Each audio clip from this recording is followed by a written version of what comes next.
اعوذ باللہ من الشیطان الرجیم، بسم اللہ الرحمن الرحیم۔ ناظرین السلام علیکم۔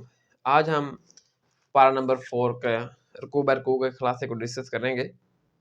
پارہ 4 سورۃ ال عمران رکوع نمبر 10 میں بیان کیا گیا کہ نیکی اسی شخص کی ہے کہ جو شخص اپنی محبوب ترین شے اللہ کی راہ میں خرچ کرے، اللہ کی راہ میں لگا دے۔ اس رکوع میں حج کی فرضیت کا حکم دیا گیا کہ جو شخص مالی اعتبار سے بیت اللہ تک جانے کی استطاعت رکھتا ہو، صحت مند ہو اور رستہ بھی اس کے لیے پرامن ہو، یعنی کہ اس کے اوپر حج ہر لحاظ سے فرض ہو، اس کے باوجود وہ حج نہ کرے تو گویا اس نے عملی کفر کیا۔ اللہ تعالیٰ کی ذات غنی ہے، اس کو تمہارے حج اور تمہاری عبادات کی حاجت نہیں ہے۔ جو شخص بھی نیکی کرے گا اپنے بھلے کے لیے کرے گا۔ اس کے باوجود اس رکوع میں اللہ تعالیٰ ذات نے مسلمانوں کو خبردار کیا کہ اہل کتاب کا ایک بھی گروہ جس کی تو نے بات مانی تو وہ تمہیں کفر کی طرف ہی بلائیں گے، کیونکہ وہ خود بھی گمراہ ہیں اور تمہیں بھی گمراہی کے رستے پر چلانا چاہتے ہیں۔ پارہ 4 سورۃ ال عمران رکوع نمبر 11 میں اللہ تعالیٰ کی ذات نے مسلمانوں کو کامیاب ہونے کے لیے 3 نکات پر عمل کرنے کا حکم دیا۔ نقطہ نمبر 1، انسان کو اپنی ذاتی زندگی میں اللہ تعالیٰ کا تقوی اختیار کرنا چاہیے، ایسا تقوی کہ جیسا تقوی اختیار کرنے کا حق ہے۔ اللہ تعالیٰ کی نافرمانی سے ایسے بچنا چاہیے کہ جیسا کہ اللہ تعالیٰ کی نافرمانی سے بچنے کا حق ہے۔ نقطہ نمبر 2، تمام مسلمانوں کو قرآن کی بنیاد پر آپس میں ایک ہونا چاہیے، جمع ہونا چاہیے، متحد ہونا چاہیے، اور ان تمام مسلمانوں کا یہ مشن ہونا چاہیے کہ ہم نے قرآن کو پڑھنا ہے، سمجھنا ہے، اسی تعلیمات پر عمل کرنا ہے اور اجتماعی احکامات کے نفاذ کے لیے جدوجہد کرنی ہے اور قرآن کی تعلیمات کو پوری دنیا میں پھیلانا ہے۔ یہ مشن مسلمانوں کو متحد کر دے گا، ایک جماعت کر دے گا، اور مسلمانوں کے درمیان جو باہمی انتشار پھیل چکا ہے جماعتیں یا فرقہ واریت کی وجہ سے، ان کو ختم کر دے گا۔ اسلام کو قبول کرنے سے پہلے صحابہ کرام بھی جدا جدا تھے، الگ الگ تھے، لیکن خدمت قرآن نے ان کو بھائی بھائی بنا دیا اور وہ ایک ہو گئے۔ نقطہ نمبر 3، متحد ہونے کے بعد مسلمان جماعت کی صورت میں لوگوں کو خدمت قرآن کے مشن میں شریک ہونے کی دعوت دیں، نیکی کی دعوت دیں، برائی سے روکیں۔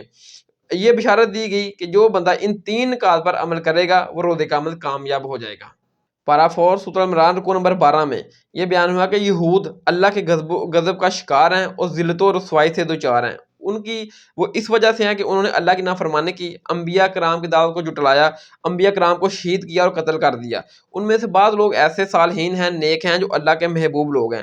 وہ کون ہیں؟ جو قرآن پر ایمان لے کر آئے، قرآن کی آیات کو رات کو اٹھ کر تلاوت کرتے ہیں، اللہ کے احکامات کے آگے جھک جاتے ہیں، اپنا سر خم تسلیم کرتے ہیں، نیکی کا حکم دیتے ہیں، برائی سے روکتے ہیں، اور برائی کے کاموں میں ایک دوسرے سے آگے نکلنے کی کوشش کرتے ہیں۔ ان کا یہ طرز عمل خالص اللہ تعالیٰ کے لیے ہے اور اللہ تعالیٰ کی رضا کی حصول کے لیے۔ اللہ تعالیٰ ہمیں بھی یہ تمام تر صفات عطا فرمائے جس سے اللہ تعالیٰ کی ذات ہم سے مسلمانوں سے راضی ہو جائے۔ آج ہم مسلمان پوری دنیا میں ذلت و رسوائی سے دوچار ہیں۔ اس کی وجہ یہی ہے کہ ہمارے جرائم بھی ویسے ہی ہیں جیسے یہود کے جرائم تھے۔ ٹھیک ہے، ہم بھی اللہ تعالیٰ کے محبوب بندے، اللہ تعالیٰ کے نیک بندے بن سکتے ہیں اگر ہم اوپر بیان کی جو صفات ہیں ان کے اوپر عمل کریں، قرآن پر ایمان لائیں، صحیح طریقے سے اس کی تعلیمات پر عمل کریں، لوگوں میں پھیلائیں، خود بھی عمل کریں اور لوگوں کو بھی اس کی ترغیب دلائیں۔ اس طرح ہم بھی اللہ تعالیٰ کے محبوب بندے بن سکتے ہیں۔ پارہ 4 سورۃ ال عمران رکوع 13 میں غزوہ احد میں پیش ہونے والے واقعات کے اوپر جو تبصرہ ہے اس کا آغاز ہوتا جا رہا ہے۔ اس موقع پر اللہ تعالیٰ ذات نے مسلمانوں سے وعدہ فرمایا تھا کہ اگر مسلمان صبر و استقامت کے ذریعے میری اطاعت کریں گے اور میں ان کی فرشتوں کے ذریعے مدد فرماؤں گا، جس طرح غزوہ بدر میں مدد فرمائی تھی اللہ تعالیٰ ذات نے نبی صلی اللہ علیہ وسلم اور آپ کے صحابہ کی۔ مدد کی یہ بشارت مسلمانوں میں ہمت بڑھانے اور ان کو خوش کرنے کے لیے تھی۔ حقیقت میں مدد صرف اللہ تعالیٰ کی ذات کی ہوتی ہے اور وہی مدد فیصلہ کن کردار ادا کرتی ہے۔ مسلمانوں نے مجموعی طور پر صبر و استقامت کا مظاہرہ نہیں کیا، جس کی وجہ سے ان کو فتح اللہ طرف سے دی جانے والی فتح شکست میں بدل گئی۔ واقعہ کچھ یوں تھا غزوہ احد کا کہ نبی صلی اللہ علیہ وسلم نے ایک پہاڑی کے ایک درے کے اوپر صحابہ کرام کا ایک گلدستہ مقرر کیا، ایک جٹھا گٹھا مقرر کیا اور ان کو حکم دیا کہ جب تک میں تمہیں حکم نہ دوں اس درے کو چھوڑنا نہیں ہے، کیونکہ یہ وہ درہ ہے کہ جس سے مسلمانوں کو خطرہ ہے نقصان ہونے کا، کیونکہ پیچھے سے کافروں نے حملہ کر کے اگر وہ درہ خالی ہوتا تو مسلمانوں کو نقصان پہنچا سکتے تھے۔ تو نبی صلی اللہ علیہ وسلم نے صحابہ کرام کا ایک گلدستہ اس درے پر کھڑا کر دیا اور ان کو سخت تلقین کی کہ جب تک میں تمہیں حکم نہ دوں اس درے کو نہیں چھوڑنا، چاہے ہم جنگ جیت جائیں یا ہار جائیں۔ جنگ کا آغاز ہوا، مسلمانوں نے کافروں کو قتل کیا، کافر مال غنیمت چھوڑ کر بھاگ گئے۔ ان جو درے والے لوگ تھے جن کو نبی صلی اللہ علیہ وسلم نے نصیحت کی تھی، انہوں نے یہ اتحاد کر لیا کہ کافر کیونکہ بھاگ رہے ہیں، ہم جنگ جیت گئے ہیں، لہذا وہ مال غنیمت اکٹھا کرنے کے لیے نیچے اتر گئے، اس درے کو خالی کر دیا۔ تو ان کے جو امیر تھے انہوں نے بڑا ان کو منع کیا کہ نبی صلی اللہ علیہ وسلم نے حکم دیا تھا کہ جب تک میں تمہیں خود نہ حکم دوں اس درے کو نہیں چھوڑنا. انہوں نے اپنی امیر کی بات بھی نہیں مانی, نبی صلی اللہ علیہ وسلم کی بھی نافرمانی کی. جب وہ درے سے نیچے اترے, کافروں نے پیچھے سے حملہ کیا اور مسلمانوں کا شدید نقصان ہوا. نبی صلی اللہ علیہ وسلم کے بھی دانت مبارک شہید ہوئے اور مسلمانوں کی واضح فتح شکست میں بدل گئی. پارا 4 سورۃ العمران رکوع 14 میں سود کی حرمت کا ابتدائی حکم نازل ہوا, جس کے تحت یہ بیان کیا گیا کہ سود پر سود یعنی سود مرکب کو حرام قرار دے دیا گیا ہے. یہ ابتدائی حکم تھا. اس کے بعد سورۃ البقرہ کے رکوع نمبر 38 میں سود کی ہر قسم کو حرام قرار دے دیا گیا. اس کے علاوہ اس رکوع میں مسلمانوں کو یہ تسلی دی گئی کہ جو غزوہ احد میں ان کو وقتی شکست ہوئی ہے اس کے اوپر مسلمان صحابہ کرام مایوس نہ ہوں. آخر کار مسلمان صحابہ کرام ہی غالب آئیں گے کافروں کے اوپر, بشرطیہ کہ یہ اپنے دلوں میں حقیقی ایمان پیدا کریں. اللہ نے جو وقتی شکست دی ہے اس کی یہ آزمائش کے لیے ہے تاکہ پتہ چل جائے, یہ ظاہر ہو جائے کہ کون اس دین پر ڈٹا رہتا ہے اور کون اس دین سے رخ پھیر لیتا ہے جنگ ہارنے کے بعد. کچھ ساتھیوں نے, اس کے علاوہ کچھ صحابہ کرام نے اس جنگ میں غزوہ احد میں شہادت کی تمنا کی تھی اللہ تعالیٰ کے حضور. اللہ تعالیٰ نے ان کو شہادت دی اور ان کی دلی مراد بھی پوری کی, دلی آرزو بھی پوری کی. پارا 4 سورۃ العمران رکوع 15 میں آگاہ کیا گیا کہ تمہاری وابستگی نبی صلی اللہ علیہ وسلم کی ذات اقدس کے ساتھ ساتھ ان کے مشن کے ساتھ بھی ہونی چاہیے. ایسا نہ ہو کہ نبی صلی اللہ علیہ وسلم کی وفات کے بعد تم دین کے غلبے کے لیے جدوجہد نہ کرو. یعنی کہ جو ہمارا آج حال ہے کہ ہم کہتے ہیں کہ یا اللہ جو کچھ بھی ہیں تیرے محبوب کی امت میں سے ہیں, ہم صرف نبی صلی اللہ علیہ وسلم کے ساتھ وابستگی کا اظہار تو کرتے ہیں, لیکن نبی صلی اللہ علیہ وسلم کے یہ جو مشن ہے کہ آپ کی دین کی تبلیغ کو آگے غیر مسلموں تک پہنچانا ہے وہ ہم کام نہیں کر رہے. ٹھیک ہے.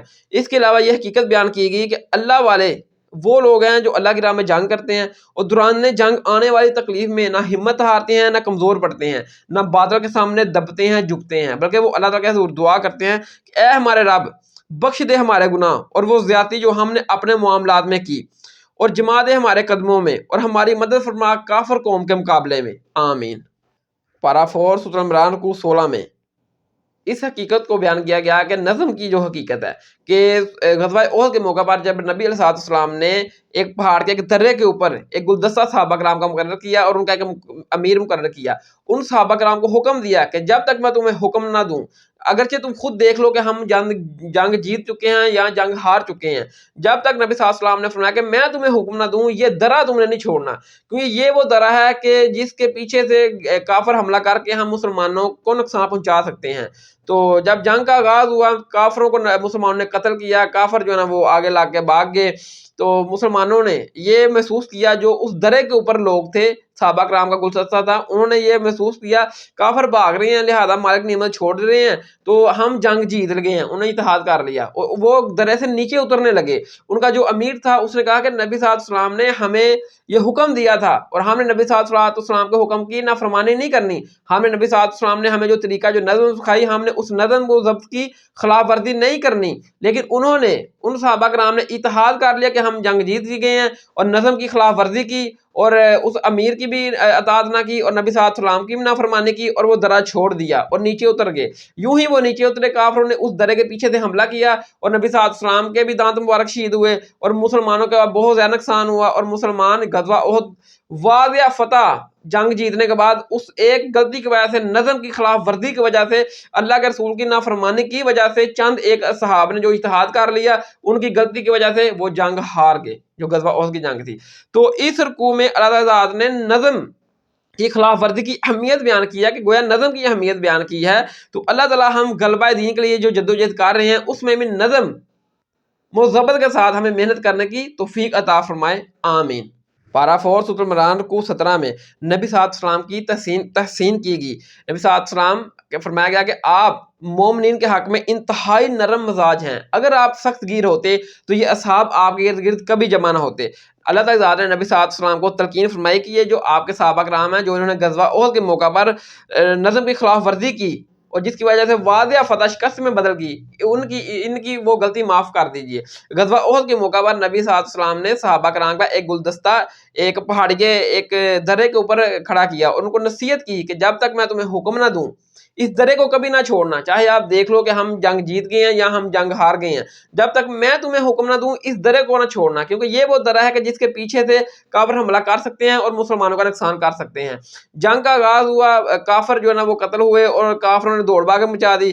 مسلمان جو ہے نا وہ کافروں کے اوپر حاوی تھے, تو وہ جو درے کے اوپر صحابہ تھے, گلدستہ تھا, انہوں نے اتحاد کر لیا کہ کافر کیونکہ بھاگ رہے ہیں مالک نعمت چھوڑ کر, ہم جنگ جیت گئے ہیں. انہوں نے اتحاد کر لیا, وہ درا چھوڑ کے نیچے اترے. جیسے وہ نیچے اترے, ان کے امیر نے کہا کہ نبی صلی اللہ علیہ وسلم نے ہمیں نصیحت کی تھی کہ حکم دیا تھا کہ یہ درا نہیں چھوڑنا جب تک کہ نبی صلی اللہ علیہ وسلم ہمیں حکم نہ دیں. انہوں نے اس امیر کی بات بھی نہ مانی, نبی صلی اللہ علیہ وسلم کے بھی حکم کی نافرمانی کی اور اتحاد کر لیا کہ ہم جنگ جیت گئے ہیں. جب وہ نیچے اترے, پیچھے سے کافروں نے حملہ کیا اور واضح فتح مسلمانوں کی غزوہ احد میں شکست میں بدل گئی, اور اس میں نبی صلی اللہ علیہ وسلم کے دامت مبارک شہید ہوئے. بہت مسلمانوں کا نقصان ہوا. یہ وہ واقعہ اللہ تعالیٰ نے ادھر بیان کیا ہے, اور نبی صلی اللہ علیہ وسلم کو تلقین کی اس حوالے سے کہ جو وہ صحابہ کرام نے اتحاد کیا اور نبی صلی اللہ علیہ وسلم کے حکم کی نافرمانی کی, اور جس کی وجہ سے واضح فتح شکست میں بدل گئی. تو اللہ تعالیٰ نے فرمایا کہ نبی صلی اللہ علیہ وسلم کو تلقین فرمائی کہ اپنے ساتھیوں کی جو نظم کی خلاف ورزی انہوں نے کی نا, جو غلطی کی کہ آپ کی حکم کی اطاعت نہیں کی, جس کی وجہ سے جنگ آپ ہار گئے, تو ان کی اس غلطی سے معاف کر دیں. ان صحابہ کرام کی وہ جو غلطی تھی اس کو معاف کریں. اللہ تعالیٰ کے حضور بھی دعا کریں کہ اللہ تعالیٰ بھی ان کو بخش دے, اور باقی کے جو معاملات ہیں ان میں ان صحابہ کرام سے مشورہ کریں اور اپنے اعتماد کا اظہار کریں. ٹھیک ہے, اللہ تعالیٰ پھر آپ جب کوئی فیصلہ کر لیں اللہ تعالیٰ پر توکل کریں, اللہ تعالیٰ پر بھروسہ کریں. بے شک جو بندہ اللہ تعالیٰ پر توکل کرتا ہے اللہ تعالیٰ اس کو پسند کرتا ہے. ایک حقیقت کو یاد رکھو کہ حق اور باطل کے مارکے میں جس شخص کو اللہ تعالیٰ کی مدد حاصل ہو جائے اسے کوئی ہرا نہیں سکتا, اور جس شخص کو اللہ تعالیٰ کی مدد حاصل نہ ہو اور وہ جیت نہیں سکتا. اس کے علاوہ اس رکوع میں ان سعادت مندوں کو جو اللہ کی راہ میں شہید ہو گئے فرمایا کہ ان کو مردہ نہ کہو, وہ زندہ ہیں, وہ اللہ تعالیٰ کے حضور ان کو رزق بھی دیا جا رہا ہے, اور وہ ان ساتھیوں کی خوشخبریاں سن رہے ہیں جو ان کے بعد شہید ہو کر ان کے ساتھ آ کر ملنے والے ہیں. اس کے ساتھ ساتھ وہ اللہ تعالیٰ کی مزید نعمتوں کی بشارتیں حاصل کر رہے ہیں جو ان کو روز قیامت ملیں گی اور ابھی بھی جو مل رہی ہیں. اللہ تعالیٰ ہمیں بھی شہادت کی موت عطا فرمائے, آمین. پارا 4 سورۃ عمران کو 18 میں اللہ تعالیٰ نے صحابہ کرام کی تحسین فرمائی کہ جو غزوہ احد میں شکست کے صدمے سے ڈال پڑے تھے, اور ان میں بہت سے صحابہ کرام زخموں سے چور تھے, زخمی تھے. اس کے باوجود جب نبی صلی اللہ علیہ وسلم نے ان کو حکم دیا کہ دشمنوں کا تعاقب کرنے کے لیے چلیں, تو وہ صحابہ کرام فوراً انہوں نے نبی صلی اللہ علیہ وسلم کا حکم مانا اور اٹھ کھڑے ہوئے اور نبی صلی اللہ علیہ وسلم کے ساتھ دشمنوں کا تعاقب کرنے کے لیے چل پڑے. رستے میں ایک قافلے والوں نے نبی صلی اللہ علیہ وسلم اور صحابہ کرام کو بہت زیادہ ڈرایا کہ آپ کے جو دشمن ہیں وہ آپ پر حملہ کرنے آ رہے ہیں, اور وہ بہت زیادہ تیاری انہوں نے کر رکھی ہے آپ کے اوپر حملہ کرنے کے لیے. تو جواب میں صحابہ کرام نے جواب دیا کہ حسبنا اللہ و نعم الوکیل, ہمارے لیے اللہ ہی کافی ہے اور وہی بہترین کارساز ہے. صحابہ کرام کی یہ بات اللہ تعالیٰ کی ذات کو بہت زیادہ پسند آئی. اللہ تعالیٰ کی ذات نے ان سعادت مندوں کو بڑے اجر و ثواب کی بشارت دی اور اپنی رضا کے حصول کی خوشخبری بھی دی کہ اللہ تعالیٰ ان کی اس بات کو سن کر اللہ تعالیٰ ان سے راضی ہے, اور نبی صلی اللہ علیہ وسلم اور صحابہ کرام سے اللہ تعالیٰ کی ذات راضی ہے. پارا 4 سورۃ عمران رکوع 19 میں یہ حقیقت بیان کی گئی کہ کل نفس ذائقۃ الموت, کہ موت کا ذائقہ ہر انسان نے چکھنا ہے. یہ دنیا دارالعمل اور دارالامتحان ہے, نتیجہ روز قیامت ہی سب کو ملے گا اس کا کیا ہوا. بس جو شخص روز قیامت جہنم کی آگ سے بچا لیا گیا اور جنت میں داخل کر دیا گیا وہ تو کامیاب ہو گیا. ٹھیک ہے نا, اور دنیا کی زندگی محض ایک دھوکہ ہے. اللہ ہمیں اس دنیا کی زندگی جو محض ایک دھوکہ ہے اس سے محفوظ رکھے, اور اس دنیا کی زندگی میں رہتے ہوئے آخرت کی تیاری کرنے کی توفیق عطا فرمائے, آمین. پارا 4 سورۃ عمران کو 20 میں آگاہ کیا گیا کہ اللہ کی معرفت اور سیدھے رستے کی ہدایت اسی کو نصیب ہوتی ہے جو اس کائنات میں غور و فکر کرتا ہے اور ہر حال میں اللہ تعالیٰ کا ذکر اور شکر ادا کرتا ہے. ایسے لوگ حقائق کو جان لیتے ہیں اور حقیقی امان کے نور سے ان کے باطن منور ہو جاتے ہیں. وہ اللہ تعالیٰ کے حضور دعا کرتے ہیں, ربنا فاغفر لنا ذنوبنا, اے ہمارے رب بخش دے گناہ ہمارے اور دور کر دے ہم سے ہماری خطائیں, اور ہمیں وفا دے نیکوکاروں کے ساتھ, اور ہمیں وہ سب کچھ عطا کر جس کا تو نے اپنے رسولوں کے ذریعے ہم سے عہد کیا تھا, وعدہ کیا تھا, اور روز قیامت ہمیں رسوا نہ کرنا, بے شک تو اپنے وعدے کے خلاف نہیں کرتا. اس کے علاوہ اس رکوع کے آخر میں اہل ایمان کو تلقین کی گئی کہ کفار کے مقابلے میں ڈٹے رہیں, نظم کی سختی سے پابندی کریں اور اللہ تعالیٰ کے حضور تقوی اختیار کریں تاکہ تم روز قیامت کامیاب ہو سکو. پارا 4 سورۃ النساء کو 1 میں خواتین اور یتیموں کے حقوق کو ادا کرنے کی تلقین کی گئی. ارشاد ہوا کہ خواتین کے مہر خوشی خوشی سے ادا کرو, اور مرد کو 4 نکاح کرنے کی اجازت دی گئی اس شرط کے اوپر کہ وہ چاروں بیویوں کے ساتھ عدل و انصاف کرے. اگر وہ عدل و انصاف نہیں کر سکتا 4 بیویوں کے ساتھ تو ایک ہی نکاح اس کے لیے کافی ہے, یعنی کہ وہ ایک ہی بیوی اس کے لیے کافی ہے. اس کے علاوہ حکم دیا گیا کہ وراثت میں خواتین کا جو معین حصہ ہے وہ خواتین کو ضرور دو.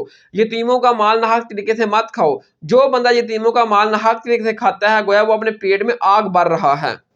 پارا 4 سورۃ النساء کو 2 میں وراثت کے احکامات کو بیان کیا گیا. وراثت کے احکامات پر جو بندہ عمل کرے گا اس کو جنت کی بشارت دے گی، اور جو بندہ وراثت کے احکامات پر عمل نہیں کرے گا اس کو جہنم میں جلنا پڑے گا اور ذلت و رسوائی والا عذاب کی سخت وعید سنائے گی۔ ایک جو فیملی ہے، میاں بیوی ہے اور اس کے بچے ہیں، اگر اس میں شوہر فوت ہو جاتا ہے تو اس میں بیوی، وراثت میں بیوی کا حصہ کتنا ہوگا؟ اگر تو شوہر کی اولاد نہیں ہے تو بیوی کا جو حصہ ہے وہ چوتھائی ہوگا 1/4۔ اگر شوہر کی اولاد ہے تو بیوی کا حصہ 8واں ہوگا 1/8۔ اس شوہر کی جو فوت ہو گیا ہے اس کی ماں کا جو حصہ ہے وہ کتنا ہوگا؟ اگر تو شوہر کی اولاد ہوگی، ٹھیک ہے، تو اس کی ماں کا حصہ ہوگا 1/6، یعنی کہ چھٹا حصہ۔ اگر شوہر کی اولاد بھی نہیں ہے، بھائی بہن بھی نہیں ہے، تو پھر ماں کا حصہ ہوگا تہائی حصہ 1/3۔ اگر بہن بھائی ہوں گے تو پھر ماں کا حصہ ہوگا 1/6، یعنی کہ چھٹا حصہ۔ اگر شوہر کا باپ ہے تو اس کا حصہ کتنا ہوگا؟ اگر شوہر کی اولاد ہے تو باپ کا حصہ ہوگا 1/6، یعنی چھٹا۔ اگر اولاد نہیں ہے تو پھر باقی سارا مال باپ کو ہی ملے گا، ٹھیک ہے۔ اس کی فوت ہونے والا شوہر ہے، اس کی بیٹی کا حصہ کتنا ہوگا؟ اگر تو ایک بیٹی ہے تو پھر 1/2 آدھا حصہ ملے گا۔ اگر 2 یا زیادہ بیٹیاں ہیں تو پھر 2/3، یعنی کہ 2 تہائی حصہ ملے گا۔ اگر اس کا بیٹا بھی ہے تو پھر بیٹیوں کے مقابلے میں بیٹے کو 2 گنا ملے گا، یعنی کہ جتنا بیٹے کو ملے گا ان سے آدھا بیٹی کو ملے گا۔ اگر اس کی بیٹی ہے تو بیٹی اگر موجود ہے تو بیٹی کو بیٹے کے مقابلے میں 2 گنا ملے گا، یعنی کہ جتنا بیٹے کو ملے گا اس سے آدھا بیٹی کو ملے گا۔ اگر اس کا بیٹا ہے اور بیٹی کوئی نہیں ہے تو پھر باقی سارا مال اس کے بیٹے کو مل جائے گا، اگر اس کی بیٹی کوئی نہیں ہے۔ ماں، شریک، بہن بھائی، ان کا حصہ وراثت میں کیا ہے؟ اگر اولاد اور باپ نہیں ہے، صرف وہ اکیلا ہے، تو پھر 1/6، یعنی کہ چھٹا حصہ اس کو ملے گا۔ اگر 2 یا زیادہ ہوں گے تو پھر 1 تہائی حصہ 1/3 اس کو ملے گا۔ اگر باپ اور اولاد نہیں ہے تو پھر اس کا حصہ بھی نہیں ہے، ختم ہے اس کا حصہ۔ سکے بہن بھائی، اولاد اور باپ نہیں، صرف ایک بہن ہوگی تو اس کو 1/2 آدھا ملے گا۔ اگر 2 بہنیں ہوں گی تو پھر 2/3، یعنی کہ 2 تہائی حصہ ملے گا۔ اگر بہن بھائی ہوں گے تو پھر جتنا بہن کو ملے گا اس سے دگنا بھائیوں کو ملے گا۔ تو یہ وراثت کی تقسیم کے احکامات تھے جو میں نے شارٹلی آپ کو بتا دیے۔ پارا 4 سورۃ النساء رکوع 3 میں اللہ تعالی ذات نے جنسی راہ روی سے منع فرمایا نہ زنا کرو، نہ ہم جنسی پرستی جیسے بڑے جرم کا ارتکاب کرو۔ گناہوں کے اوپر فوری اور سچی توبہ کرنے والے کو یہ یقین دلایا گیا کہ اللہ تمہاری توبہ قبول کریں گے اور تمہارے اوپر نظر کرم بھی کریں گے۔ اور توبہ کو تخیر کرنے والے کے لیے یہ نصیحت کی گئی کہ جو بندہ توبہ کو تخیر کرتا ہے یہ سوچ کر کہ میں پھر توبہ کر لوں گا، پھر کر لوں گا، کہ ان کے لیے یہ تلقین کی گئی، یہ نصیحت ہے کہ موت کے وقت کسی کی کوئی توبہ قبول نہیں کی جائے گی۔ موت کے گرگرے سے پہلے جس نے توبہ کی اسی کی توبہ اللہ تعالیٰ کے حضور قبول ہوگی۔ مزید اس رکوع میں یہ بیان کیا گیا کہ ایک بار پھر اللہ تعالیٰ ذات نے بیویوں کے ساتھ حسن سلوک کرنے کی تلقین کی، نصیحت کی کہ بیویوں کے ساتھ حسن سلوک کرو۔